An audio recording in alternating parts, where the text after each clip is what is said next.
Well, everyone, it's time for us to go and take a look at the iPhone 16e and compare it against the iPhone 10 and see which particular phone is the better one for you. Now, the biggest thing I can definitely tell you is that if you're trying to get the better phone here, clearly the iPhone 16e is probably going to be the one that's going to make the most amount of sense for me to recommend to the most amount of people. That one's going to be a better device, it's going to hold up better, and that's the one that definitely makes a lot of sense for me to recommend to people. On the flip side though, what I will definitely tell you is that an iPhone 10, which came out so many years ago, might have a few advantages over the 16e maybe, so we'll be able to talk about that throughout this whole entire video. First things first though, if you do want to go ahead and pick up either one of these particular phones, links will be down in the description below. You can get them from there and you can help support the channel at the exact same time. Now, starting off with the outside of both these particular devices. The iPhone 10 initially came out back in 2017, so this was one of those devices that came out those many years ago, and when this phone initially came out, it was actually a pretty big hit. This was going to be one of those phones that was a big, upgrade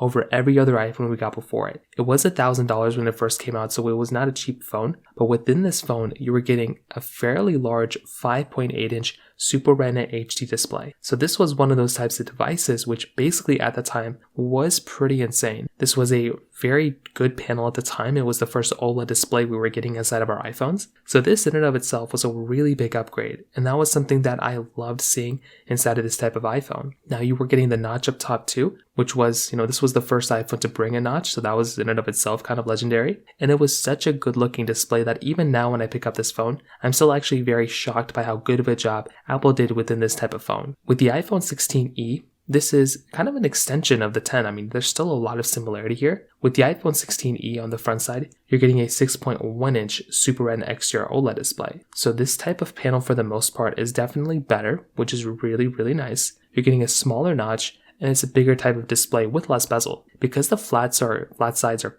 flat on the iPhone 16e, you're basically going to be getting less bezel, at least it looks like, on the 16e than the iPhone 10. So that in and of itself is going to be another advantage for something like a 16e when it kind of comes down to it. So definitely on both, they both look fairly similar, but the iPhone, the iPhone 16e is definitely going to be the one that's going to be giving you a better experience when it comes down to it from that side too. Now, when it comes down to the rest of the build qualities, the iPhone 16e is going to be giving you basically like these aluminum sides, same thing with the iPhone 10, but they're more reflective. You're still going to be maintaining pretty good build and pretty good experiences between both as well, which is really nice. On the back side, you're essentially going to be getting this dual camera setup on the iPhone 10. The 16e is a single camera setup. You're going to be getting a standard glass back on the 10, frosted glass back on the 16e. Both have wireless charging. They both do not have MagSafe capability, which is kind of unfortunate, but it's still okay. And you're getting fairly similar type of experience and fairly similar type of build quality between both too. So they're both missing out on 120Hz displays. They're both actually missing out on a lot of similarities, but I would still tell you for the most part, if you're going to go through and pick up either one of these phones,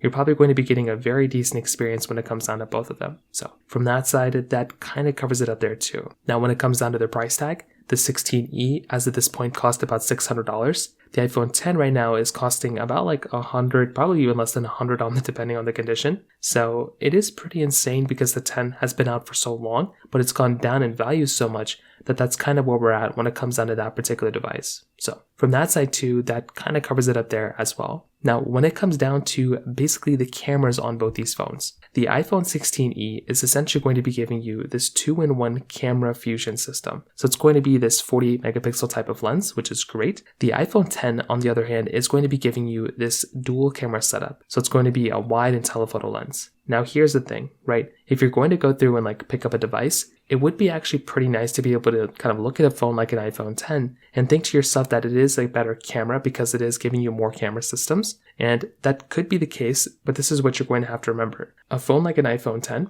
that phone is still giving you the same type of zooming in as an iPhone 16e, even though the 16e doesn't have an additional camera setup. So that is always going to be something very interesting kind of keep in mind here. With the iPhone 16e, you're essentially going to be getting, 2x zoom. Same thing with the iPhone 10. So that is going to be a pretty big advantage, I would say, for both, more so for the iPhone 16e, because that phone doesn't even have an actual telephoto lens. So that is also something that's pretty insane in of itself, and I do think if you are going to go through and pick up a phone, that is kind of one of the biggest takeaways here. But with that being said, I still think with an iPhone 10, that camera is okay. but the iPhone 16e is definitely going to be a far better type of camera when it comes down to it from that side as well. So kind of keep that in mind. Not the biggest deal in the world, but once again, that could be one of those minor things that you basically run into inside of that type of device as well. Now, on top of that, when it comes down to software longevity, this is by far going to be one of the biggest key takeaways here when you're going to go through and pick up a device. With an iPhone 16e, this phone is just getting started with software updates. That phone is going to be supported with software for so many years now, it's like not even funny. So if you're trying to get the device that's going to be lasting for a longer period of time, it without a doubt will be something like an iPhone 16e. That phone is going to be supported with software for so long now. With the iPhone 10, this phone has basically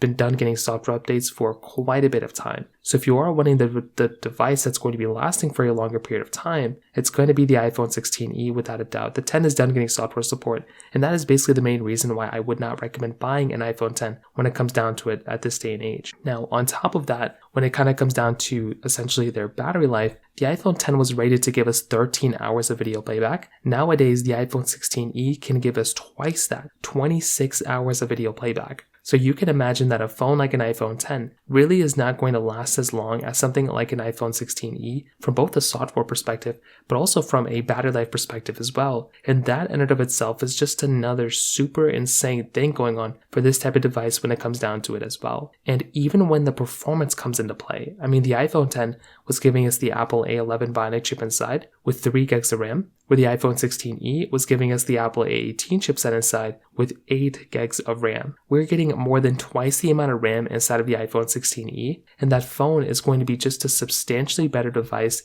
in almost every single way when it comes down to it. So that right there is also just another massive thing to keep in mind, because you're going to be able to get a very good performing device, a fast performing device, and just an amazing performing device when it comes down to it on the iPhone 16e. And that phone is also going to be giving you things like Apple Intelligence and some other things when it comes down to it from that side as well. So that right there is another really cool thing to kind of keep in mind there. Like if you're trying to go through and get the better performing device here, without a doubt, it's going to be something like an iPhone 16e. Like this one is going to be a very, very good performing device when it comes down to it from that side. So ultimately, what I can definitely tell you when it comes down to something like an iPhone 16e and the iPhone 10, clearly, without a doubt, the iPhone 16e is, the better phone here for sure. That's the type of phone that I would probably recommend like every single day average person to go ahead and basically buy a device like that. There's not really a way where the iPhone 16e even kind of wins a little bit. In almost every single way I can imagine, it's going to be something like an iPhone 16e. The iPhone 10 was a good legendary phone, and I really appreciated when this phone initially came out because it was such an important phone when it originally came out back in the day. But nowadays, it's really not worth buying, and I don't really think it's necessarily a phone that anybody should be looking at in this day and age. So from that side, that kind of covers it up there too. If you have any other thoughts or questions, please let me know in the comment section below. Hit the like button, that would mean so much, but definitely hit that subscribe button. More importantly than everything else, I love every single one of you guys. Hopefully I'll catch you guys in the next video. Peace out till then.